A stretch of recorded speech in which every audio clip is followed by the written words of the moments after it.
Doing well in a race is a lot like baking a good cake.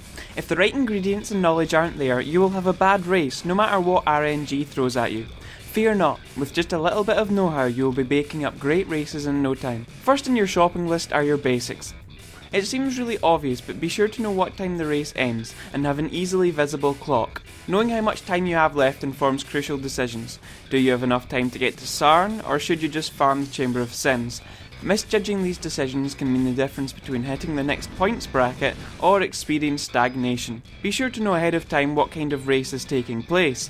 You don't want to be asking for party invites when it's a solo turbo. Next up is the most important ingredient for a good race: recipe knowledge. Knowing the most important vendor recipes really reduces the impact of RNG.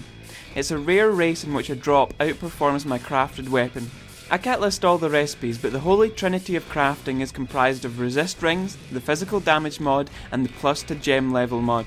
Trading an iron ring with a gem will give a resist ring corresponding to the gem colour used. Be sure to have 2 cold rings for Merveil and a lightning or 2 for Fidelitas. A rustic sash, a whetstone and a white weapon will add a physical damage modifier.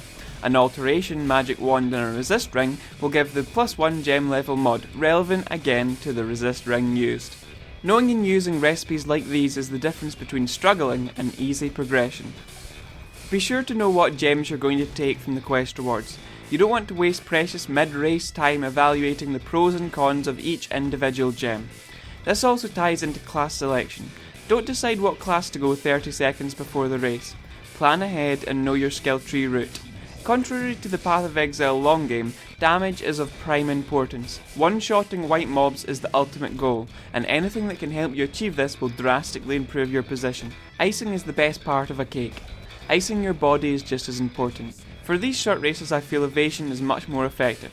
This ties into my next point, the elephant in the room that is Brutus. Brutus is the hardest hurdle for new players, but with the right know-how he can be trivial. Now you might have heard about chain, sidestepping, range shenanigans, but I really don't feel this is optimal in a race environment. Sometimes it isn't even, in my opinion, possible. Hashtag Turbo Brutus teleportation, hashtag non-ranged characters. Face tanking is, for me, the best way to go. If you have a leather belt, coral rings, evasion gear, and a good single target skill, stand there and trade blows till he's dead. Save up those oh so scarce portal scrolls and be sure to keep a quicksilver charge to get out of those close situations. For a really easy time, use the weapon enhancing recipes mentioned above.